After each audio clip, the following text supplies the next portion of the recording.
Iya, tadi sudah disinggung bersama persoalan digitalisasi media dakwah, kemudian strategi dakwah dan seterusnya. Saya kira sudah dibincangkan di pertemuan, tapi kita ingin pertajam saat ini kira-kira rekomendasi apa yang ingin kita sampaikan menjadi bagian yang tidak terpisah nanti di dalam muktamar yang akan diselenggarakan dengan pendidikan dan dakwah.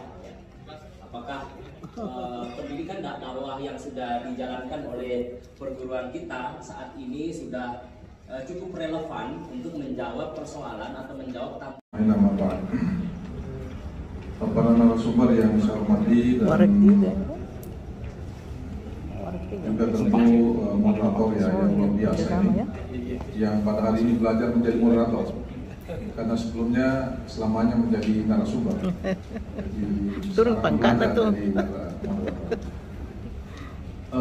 Para guru kita semua, ini juga luar biasa hadir anak-anak kita dari Mahat Ali kan.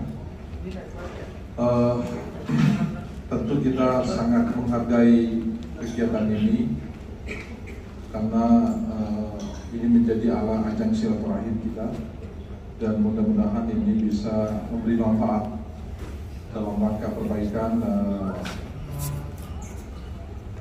alma mater kita, Pondok Pesantren Al-Asadiyah. Mencermati apa yang disampaikan tadi oleh narasumber sebelumnya, sebenarnya banyak sekali hal yang perlu kita diskusikan pada kesempatan ini. Tapi saya mau berangkat dari apa yang ditawarkan oleh panitia sebenarnya, karena saya melihat apa yang ditawarkan oleh panitia ini sebenarnya itu sudah dibahas secara luas, secara sangat mendetail ya, dari unsur steering. Jadi steering ini sudah 2 kali rapat ya, Muhyiddin, Sasmidin, Prof. Abu, Pak Ketua IKKAS, ini kita sudah, ini ada 4 steering yang hadir di sini kebetulan saja. Ada Pak Ketua IKKAS, ada Pak Dr. Muhyiddin, Prof. Abu dan saya ya. Saya nggak tahu apa masih ada yang lain ya dari steering yang hadir. Kebetulan ketua steering kita ini lagi sakit, sehingga saya kemarin tuh minta izin ketika mau kesini karena sekalipun bagaimana sebagai ketua steering, sayang sekali sekretaris steering itu tidak diundang. Diundang ya? Diundang padahal sebenarnya beliau sangat banyak paham ya terkait dengan rancangan ADART kita. Karena ADART ini sangat penting ya terkait dengan manajemen kelembagaan, karena inilah yang menjadi panduan kita selama 5 tahun merubah ADART. kita tidak boleh keluar dari ADART ini. Yang pertama dulu, ini terkait dengan manajemen kelembagaan. Memang di rancangan kita salah satu hal yang akan kita lakukan itu adalah melakukan transformasi struktur kelembagaan. Itu sangat diperlukan dalam rangka perbaikan dan penyempurnaan struktur kelembagaan yang sedia. Memang ada tawaran, tapi ini kan nanti tergantung dari muktamirin. Cuma pengalaman kita mengikuti muktamar, dari muktamar ke muktamar, sebenarnya yang paling menentukan itu steering. Dan yang kedua peserta-peserta tertentu. Siapa yang diurus oleh peserta, karena ternyata selama ini yang dikirim oleh cabang-cabang itu adalah mereka yang, maaf ya kalau saya katakan, pada umumnya mereka tidak bisa berbicara. Dia hanya menerima apa yang ditawarkan. Ini memang jadi problem sebenarnya. Mestinya kan ketika kita memaparkan rancangan itu sudah harus didiskusikan. Kalau perlu ya harus deadlock. Kalau perlu harus kita voting dalam rangka menentukan sesuatu. Itu. Tetapi kan selama ini tidak, dan saya kira itu salah satu keistimewaan plus kekurangan dari muktamar. Ya keistimewaannya karena kita selalu sami'na wa ata'na semua, tapi kekurangannya tidak banyak masukan, sehingga kemudian apa yang kita produk itu menjadi tidak terlalu menggigit gitu ya. Karena ya tidak banyak tantangan, steering ya sudah ketuk palu selesai.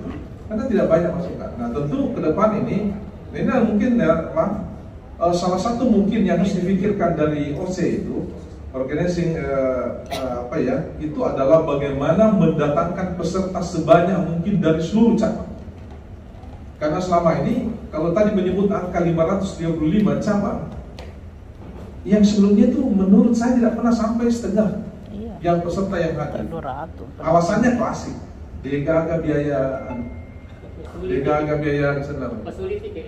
Sulit tiket, apalagi sulit tiket dengan boleh. Karena cabang asalnya kita paham, sekarang ini kan sudah ada dari luar negeri.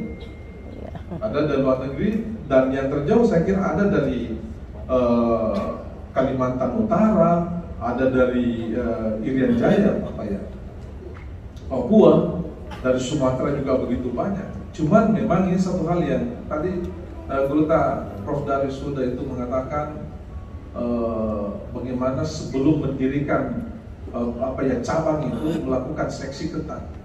Bagi saya bukan hanya ketika kita mau mendirikan cabang, tetapi ketika cabang itu berdiri, kemudian harus kita melakukan mengaudit, bukan mengaudit istilahnya ya, bagaimana melakukan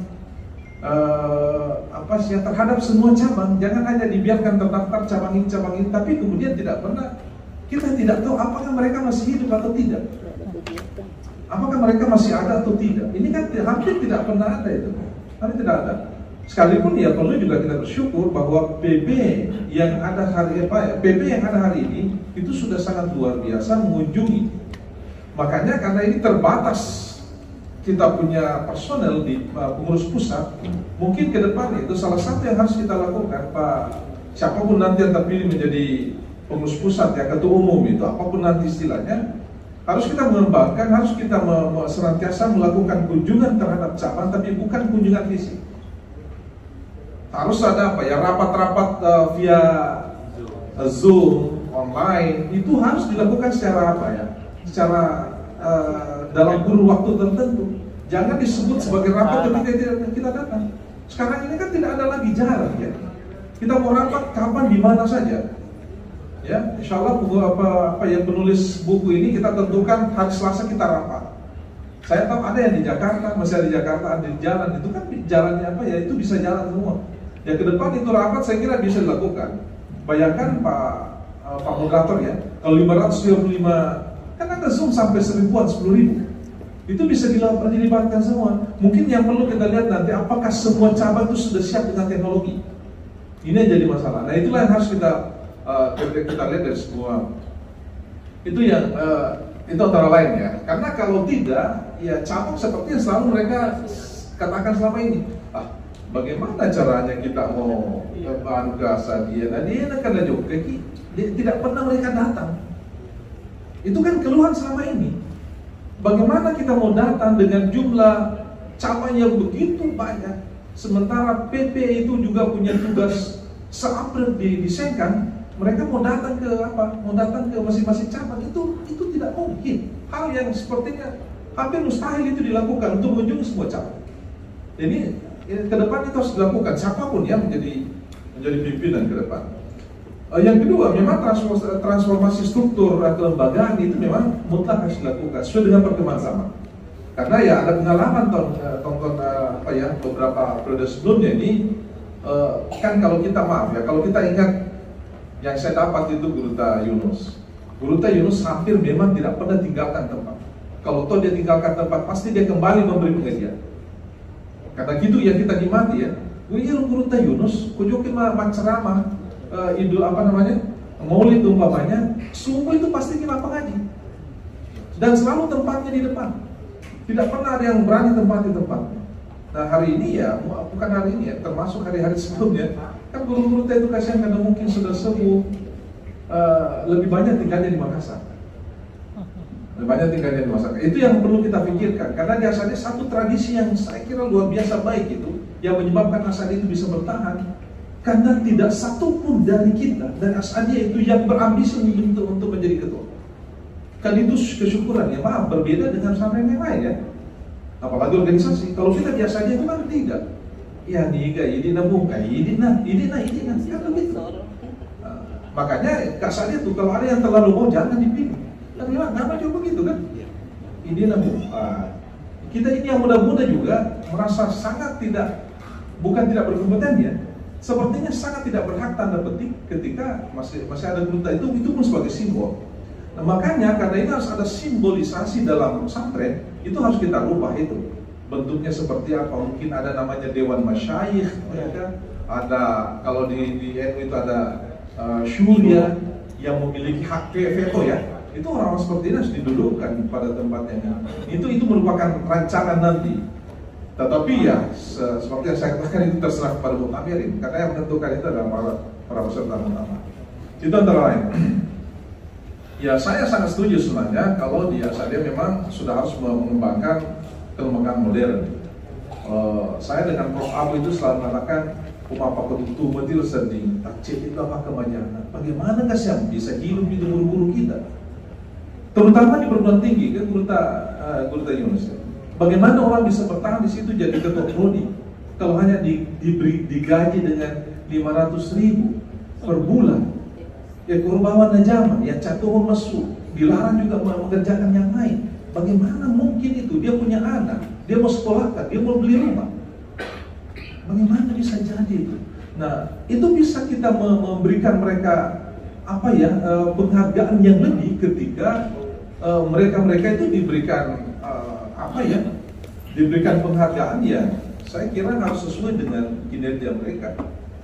Ya, umpamanya ya tidak bisa lagi tidak ke depan itu mungkin ya bagi saya selalu bayangkan pembayaran di Asadiyah itu mungkin kalau tidak bisa sama harus ada ada stratanya. Mungkin ada strata yang bisa membayar sampai sekian juta per satu anak ketika masuk. Jadi pas itu pembayaran yang paling rendah sedunia. Pak kebanyakan luar biasa, bagaimana kita bisa manage ya? UNK lagi ya? Jadi pesantren saja kalau saya dengarkan ya maaf di sosial saja ada pesantren itu pembayarannya tuh 50 juta masuk. Padahal tidak kalah dari saya. Ya. Ada saya perlu saya sebutkan 50 juta itu baru masuknya, beli bangku katanya. Tapi produknya juga tidak lebih baik dari saya. Ini harus kita pikirkan. Mungkin kan kalau biasa saya pulang ke Sengkang ya, saya melihat itu orang-orang tua murid itu sudah banyak pakai mobil. Sudah banyak yang bermobil. Yang mereka ini kan diberi pilihan. Mau yang kelas apa? Kelas eksekutif? Pembayarannya sekian. Itu harus ada klaster ya. Harus ada klaster. Nah, ini juga untuk memberikan ada yang rendah, yang ini ada seterusnya. Gitu. Itu harus kita pikirkan ya. Kemudian yang lain-lain saya kira ini terkait dengan pendidikan dan dakwah ya. Saya memang sangat setuju kalau dakwah di Asadiyah itu sudah harus direformasi. Sekalipun harus kita tetap mempertahankan sistem halakah yang ada, karena itu tidak boleh hilang. Dan itu ciri khas Asadiyah. Karena bagi saya ciri khas itu tidak boleh sama sekali kita tinggalkan. Yang perlu kita lakukan adalah mengembangkan itu ciri khas itu, ya, kembangkan. Tetapi kemudian, saya melihat ini sudah agak mulai berjalan seperti yang disampaikan oleh tadi Prof. Komar ya. Itu sudah mulai bergeser itu. Sistem dakwah umpamanya sudah kita lihat sudah banyak berdakwah via macam-macam kan. Sosmed itu sudah luar biasa. Bahkan Asadiyah cuma belum punya TV memang. Apa namanya? Ada TV Asadiyah ya? Asadiyah Channel. Memang sudah dari 2 muktamar sebelumnya di Belawa saya ingat itu kita sudah mencanangkan ini, tapi alhamdulillah sampai ini